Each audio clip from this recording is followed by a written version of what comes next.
આજે રાજ્યમાં ગાજવીજ સાથે વરસાદ પડશે. ગાજવીજ સાથે હળવાથી મધ્યમ વરસાદની આગાહી વ્યક્ત કરાઈ છે. ખેડા, અમદાવાદ, આણંદમાં વરસાદ પડી શકે છે. પંચમહાલ, મહીસાગર, દાહોદમાં પણ વરસાદની શક્યતાઓ છે. વડોદરા, છોટાઉદેપુર, નર્મદા અને ભરૂચમાં પણ વરસાદ પડશે. સુરત, ડાંગ, તાપી, નવસારી અને વલસાડમાં પણ સંભાવનાઓ છે. જૂનાગઢ, અમરેલી, ભાવનગરમાં પણ વરસાદની આગાહી વ્યક્ત કરાઈ છે. ગીર સોમનાથ, બોટાદ અને દીવમાં પણ વરસાદી વાતાવરણ છે તે જોવા મળી શકે છે.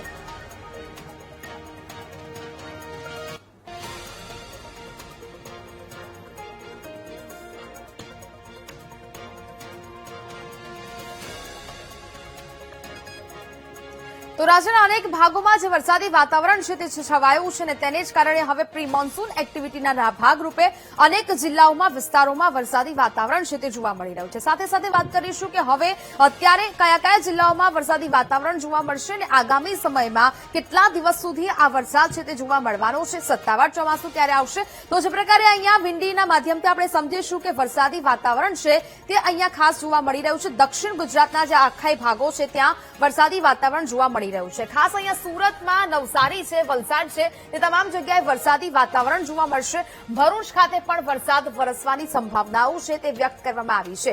વ્યારામાં પણ વરસાદી વાતાવરણ જોવા મળી શકે છે. એટલે કે અહીંયા ભારે પવન ફૂંકાશે અને ધોધમાર વરસાદની સંભાવનાઓ છે તે હવામાન વિભાગ દ્વારા વ્યક્ત કરવામાં આવી રહી છે. કહેવામાં આવી રહ્યું છે કે અહીંયા 40 થી 50 કિલોમીટરની ઝડપે પવન ફૂંકાવાની પણ શક્યતાઓ વ્યક્ત કરવામાં આવી છે અને તેના જ ભાગરૂપે અત્યારે સુરતમાં પણ અનેક વિસ્તારો એવા છે કે જ્યાં ધોધમાર વરસાદ વરસી રહ્યો છે અને 40 થી 50 કિલોમીટરની ઝડપે પવન પણ ફૂંકાઈ રહ્યો છે. આ બાજુ જોઈએ સૌરાષ્ટ્રના ભાગો કે જ્યાં પણ વરસાદી વાતાવરણ જોવા મળી રહ્યું છે. આ બાજુ વેરાવળ છે તે પણ અત્યારે વરસાદી સંભાવનાઓ છે તે ત્યાં પણ અહીંયા જોવા મળી રહી છે. આ બાજુ કોડીનારમાં પણ વરસાદી વાતાવરણ, રાજુલામાં પણ વરસાદી માહોલ જોવા મળી રહ્યો છે. એટલે કે ક્યાંક ધીમી ધારે છૂટો છવાયો વરસાદ અહીંયા જોવા મળી શકે. અમરેલીમાં ખાસ વરસાદ નોંધાવાની જે સંભાવનાઓ છે તે વ્યક્ત કરવામાં આવી છે. પાલીતાણામાં પણ વરસાદ નોંધાશે. મહુવામાં પણ વરસાદી વાતાવરણ છે તે બનતું જોવા મળી રહ્યું છે. ખાસ રાજકોટની આજુબાજુના જે વિસ્તારો છે ત્યાં ધોધમાર વરસાદની આગાહી છે તે વ્યક્ત કરવામાં આવી છે. એટલે કે સૌરાષ્ટ્રનો આખો પટ્ટો છે ત્યાં પણ વરસાદી વાતાવરણ જોવા મળી શકે. આ બાજુ છે જૂનાગઢમાં પણ ધીમી ધારે વરસાદ છે તે જોવા મળી શકે તેવી સંભાવનાઓ વ્યક્ત કરવામાં આવી છે.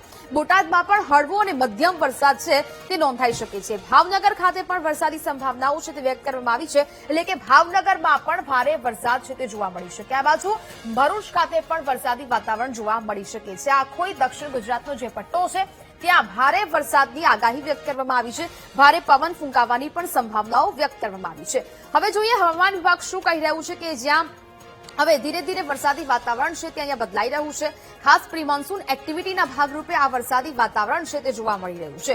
કયા કયા જિલ્લાઓમાં આજે વરસાદની સંભાવનાઓ છે તે વ્યક્ત કરવામાં આવી રહી છે? તો આખો આ સૌરાષ્ટ્રનો પટ્ટો છે ત્યાં વરસાદી વાતાવરણ જોવા મળી શકે. રાજકોટ છે, બોટાદ છે, આ બાજુ અમરેલીના અમુક વિસ્તારો છે ત્યાં પણ વરસાદ જોવા મળી શકે. જૂનાગઢ, ગીર સોમનાથ અને ભાવનગરમાં પણ વરસાદી વાતાવરણ જોવા મળી શકે. આખો દક્ષિણ ગુજરાતનો જે ભાગ છે ત્યાં પણ વરસાદ વરસી શકે. ભરૂચ, સુરત, નવસારી, વલસાડ, દમણ, દાદરાનગર હવેલી આ તમામ જગ્યાએ ભારે વરસાદની સંભાવના અને સાથે સાથે 40 થી 50 કિલોમીટરની ઝડપે પવન ફૂંકાવાની શક્યતા. અમદાવાદ છે, ખેડા છે, આ તમામ જગ્યાએ છૂટો છવાયો અને મધ્યમ વરસાદ છે તે પણ પડી શકે. મધ્ય ગુજરાતમાં મહીસાગર, પંચમહાલ, દાહોદ, છોટાઉદેપુર, વડોદરા અને નર્મદામાં પણ વરસાદની આગાહી છે તે વ્યક્ત કરવામાં આવી છે. એટલે કે હવે ધોધમાર વરસાદ પ્રી મોન્સૂન એક્ટિવિટી છે તે જોવા મળી રહી છે. તેના ભાગરૂપે આ વરસાદી વાતાવરણ છે તે જોવા મળી રહ્યું છે. આવતીકાલે અહીંયા શું સંભાવનાઓ જોવા મળી રહી છે? તો આવતીકાલે એ જ જે કહેવામાં આવી રહ્યું છે કે વરસાદ છે તે જોવા મળશે. ખાસ કરીને આ સૌરાષ્ટ્રનો આખો પટ્ટો છે, દક્ષિણ ગુજરાતનો જે આખો ભાગ છે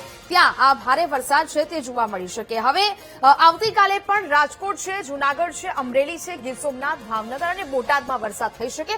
અમદાવાદમાં પણ ભારે વરસાદની સંભાવનાઓ છે તે વ્યક્ત કરવામાં આવી રહી છે. આણંદ, વડોદરા, છોટાઉદેપુર, નર્મદા અને ભરૂચ આ બાજુ દક્ષિણ ગુજરાતનો આખો ભાગ, સુરત, નવસારી, તાપી, ડાંગ, દમણ અને વલસાડ આ તમામ જગ્યાએ વરસાદી વાતાવરણ છે તે જોવા મળી શકે છે. ખાસ આ પ્રી મોન્સૂન એક્ટિવિટી અને તેના ભાગરૂપે અનેક જિલ્લાઓમાં આ વાતાવરણ છે તે જોવા મળી રહ્યું છે. અને હવે આ તમામ જે વાતાવરણને કારણે હવે કહેવામાં આવી રહ્યું છે કે સત્તાવાર ચોમાસું હજી સુધી ગુજરાતમાં નથી આવ્યું, પરંતુ જે એક્ટિવિટી જોવા મળી રહી છે પ્રી મોન્સૂનના ભાગરૂપે આ તમામ જગ્યાએ વરસાદી વાતાવરણ જોવા મળી રહ્યું છે. હવે